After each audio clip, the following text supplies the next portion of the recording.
In the quiet aftermath of loss, a family of 4, Father David and his 3 daughters, Elara, 16, Maya, 14, and Lily, 10, built a fragile fortress of love and routine, bound together by grief and devotion.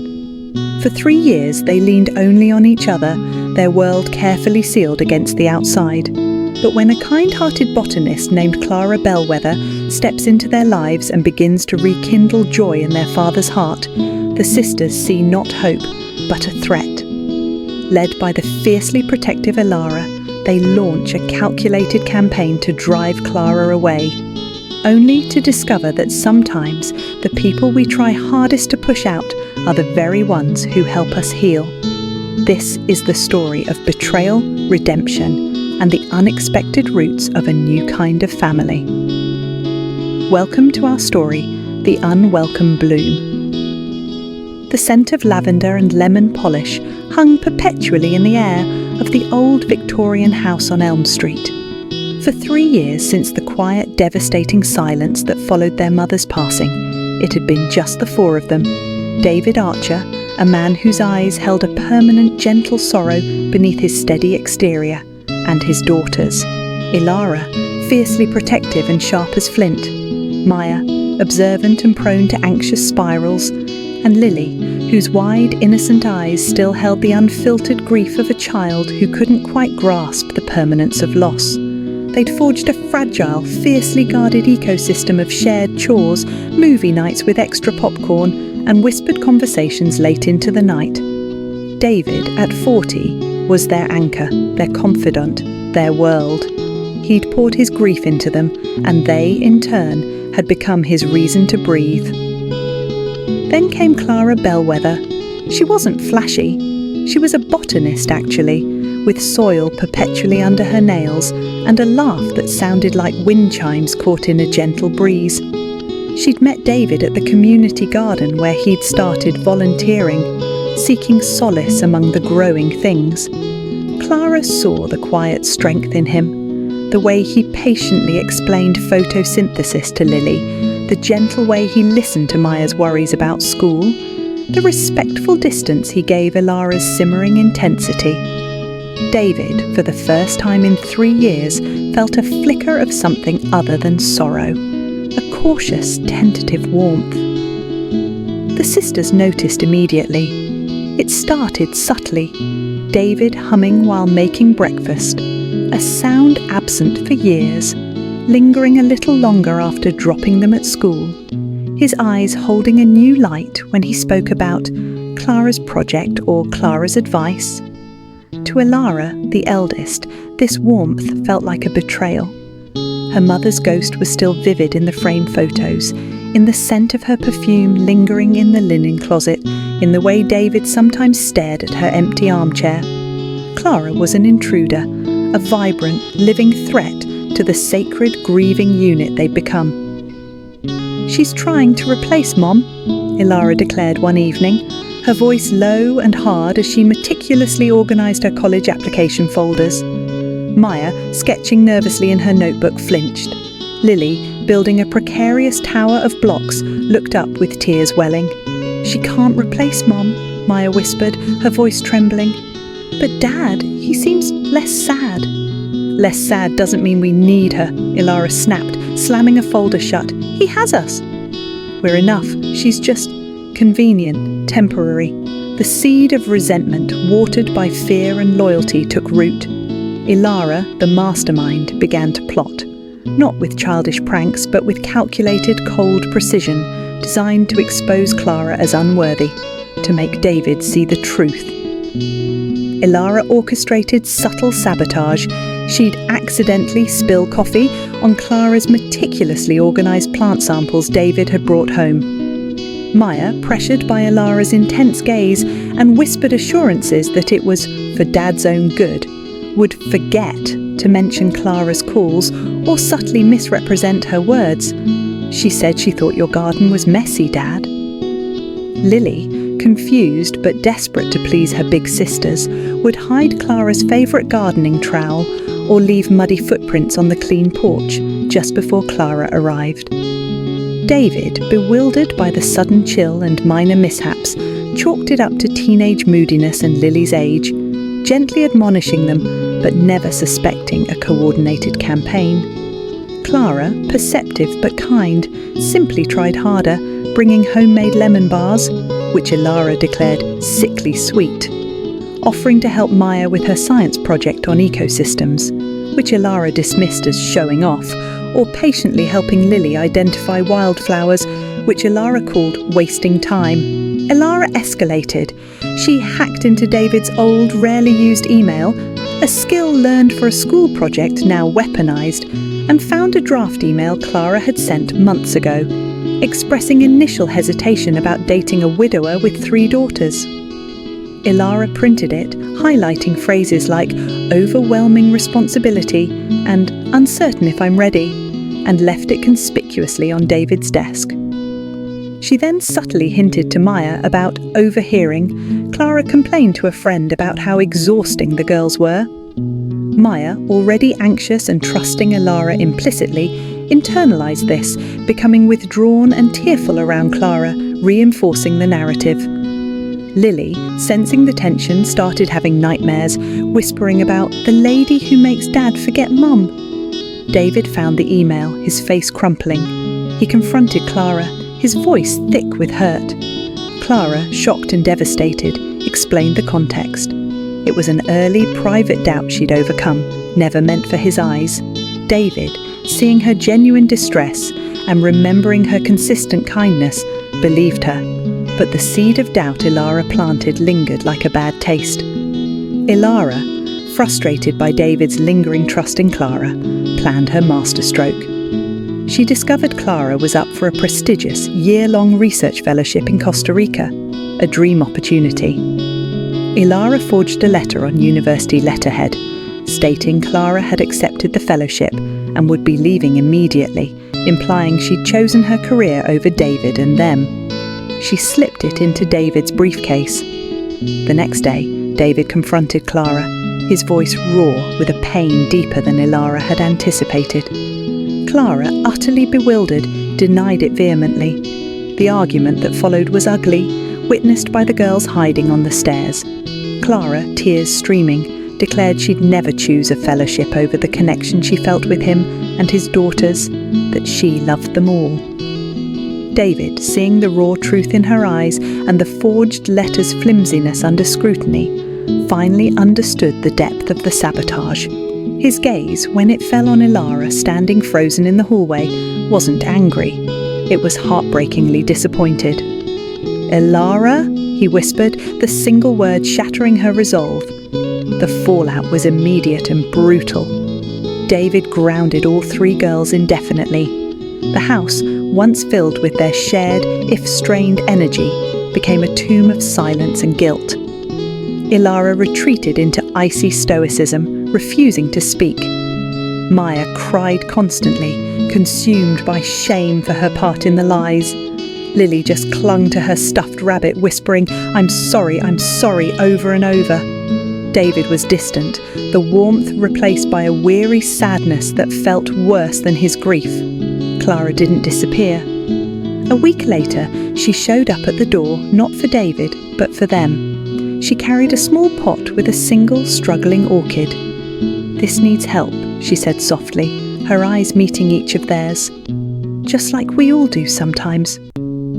What happened next wasn't instant forgiveness, but a slow, painful thaw orchestrated by Clara's quiet, persistent kindness, specifically tailored to each girl's hidden wound.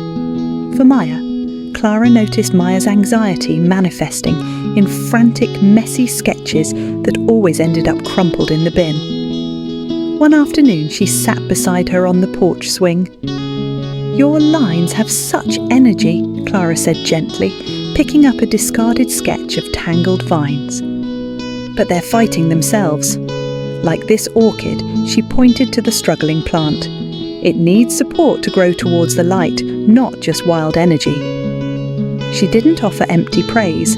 Instead, she taught Maya about botanical illustration, the discipline of observation, the patience of capturing detail, the way structure could hold beauty. She gave Maya a special sketchbook just for plants. Slowly, Maya's frantic scribbles transformed into careful, confident drawings. The anxiety didn't vanish, but she found a channel, a language, and Clara became her quiet mentor, never pushing, just seeing her struggle and offering a tool. For Lily's nightmares persisted, fueled by guilt and the fear of losing her father's love. Clara started leaving small, smooth river stones painted with tiny, cheerful flowers on Lily's pillow. "Worry stones," she called them. "Hold one when the scary thoughts come." Imagine the flower growing strong, pushing through the dark. She spent hours with Lily in the garden, not just identifying flowers, but telling stories about them. The resilience of the dandelion, the patience of the oak tree, the way roots hold on even in storms. She normalized Lily's grief, sharing gentle stories about missing her own grandmother, showing Lily that love doesn't disappear, it just changes shape. Lily began leaving her own painted stones, clumsy but heartfelt, on Clara's doorstep. For Elara, this was the hardest. Elara met Clara's overtures with glacial silence, her arms crossed, her eyes defiant. Clara didn't try to befriend her. Instead, she challenged her. She left complex articles about ecological restoration on the kitchen table. She mentioned a local debate about preserving a wetland, knowing Elara followed environmental news. One rainy afternoon, finding Elara brooding in the library, her sanctuary, Clara didn't sit beside her. She placed a book on the table, The Ethics of Care in Environmental Philosophy, and simply said, "You think protecting your family is the only worthy cause? Real protection considers the whole system, Elara, even the parts that seem like invaders." It was a gauntlet thrown down, not with anger, but with intellectual respect. Elara, starved for someone who saw her mind and not just her anger, devoured the book. She started leaving notes with counter-arguments on Clara's car windshield. Clara would leave rebuttals tucked in Elara's bike basket. It was a cold war of ideas, but it was engagement. Clara saw Elara's fierce loyalty not as malice, but as a distorted, powerful love, and she refused to let Elara hide behind her walls. The turning point came during a violent summer storm. Lightning struck the old oak tree in their backyard, splitting it. A massive branch crashed onto the roof, causing significant damage and flooding the sunroom, where David kept his late wife's precious collection of vintage teacups, her only tangible legacy. David stood in the wreckage, soaked and numb, staring at the shattered porcelain, the physical manifestation of another loss. The girls rushed out, but it was Clara who acted. She didn't offer platitudes. She grabbed a tarp, barked orders with calm authority. "Elara, get the heavy-duty tape. Maya, find the biggest buckets. Lily, grab every towel you can." Pink, and directed them in a frantic, efficient effort to salvage what they could and stop the water. She worked alongside them, her hands muddy, her hair plastered to her face, utterly focused on fixing, on protecting. In that moment, covered in rain and grime, working as a team to save something precious to their mother, the last of Elara's resistance crumbled. She saw not an intruder, but a woman who understood the value of what they were fighting for, who was willing to get dirty to protect it. She saw Maya, usually paralysed by anxiety, efficiently bailing water. She saw Lily, small but determined, passing towels with fierce concentration, and she saw Clara, not as a replacement, but as another pair of hands, another heart invested in their world. Later, huddled under blankets with hot chocolate, surveying the salvaged, if water-damaged teacups, David looked at Clara, his eyes full of a gratitude deeper than words. Elara, her voice rough with unshed tears, finally spoke directly to Clara. You knew about the teacups, Mum's favourites." Clara nodded, wrapping a blanket tighter around Lily.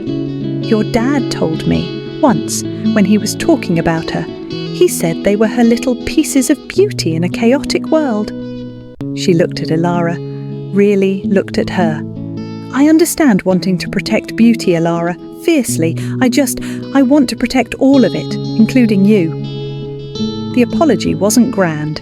It was Elara, days later, silently placing a perfectly pressed, rare orchid bloom, one she'd nurtured from a cutting Clara gave her, on Clara's desk. It was Maya shyly showing Clara her first finished botanical illustration, a detailed study of the rescued orchid. It was Lily one morning, sleepily calling out, "Good morning, Clara," before remembering herself and blushing furiously, only to be met with a warm, "Good morning, Lilybug," that held no judgment. David watched the transformation with a quiet awe. The lavender and lemon polish scent remained, but now it mingled with the earthy smell of Clara's soil and the faint, sweet fragrance of the orchids that began to thrive throughout the house. The ecosystem hadn't been destroyed. It had evolved, become more complex, more resilient. Elara's sharp mind, once turned inward in defence, now found purpose in environmental activism, often debating strategies with Clara late into the night. Maya's anxiety was still there, but it was a current she could navigate, her sketchbook a trusted companion. Lily's laughter, once muted by grief, rang out freely again, often accompanied by Clara's wind chime laugh. One evening, 3 months after the storm, they gathered for dinner. It was Lily's birthday. As David lit the candles on her cake, Elara cleared her throat. She looked not at her father, but at Clara. Mum would have liked your lemon bars," she said, the words awkward but sincere. She loved things that were bright, even when things were hard. Clara's eyes filled, but she smiled, reaching across the table to squeeze Elara's hand. David's hand found Clara's under the table, their fingers intertwining. The silence that followed wasn't the heavy silence of grief or resentment, but a comfortable, shared warmth. The Victorian house on Elm Street no longer felt like a monument to loss, but a living, breathing home, tended by 4 hearts learning to bloom together, watered by forgiveness, pruned by honesty, and finally, blessedly, rooted in a love that had room for everyone. The Unwelcome Bloom had become the heart of their garden. If you were moved by Elara, Maya and Lily's journey, from sabotage to sisterhood, and from suspicion to acceptance, don't forget to like this story, share it with someone who believes in second chances, and comment below. Have you ever misjudged someone who later changed your life? And if you'd like more heartfelt, character-driven tales like The Unwelcome Bloom, be sure to subscribe for new stories every week. Thanks for watching. And remember, sometimes the most beautiful flowers grow where we least expect them.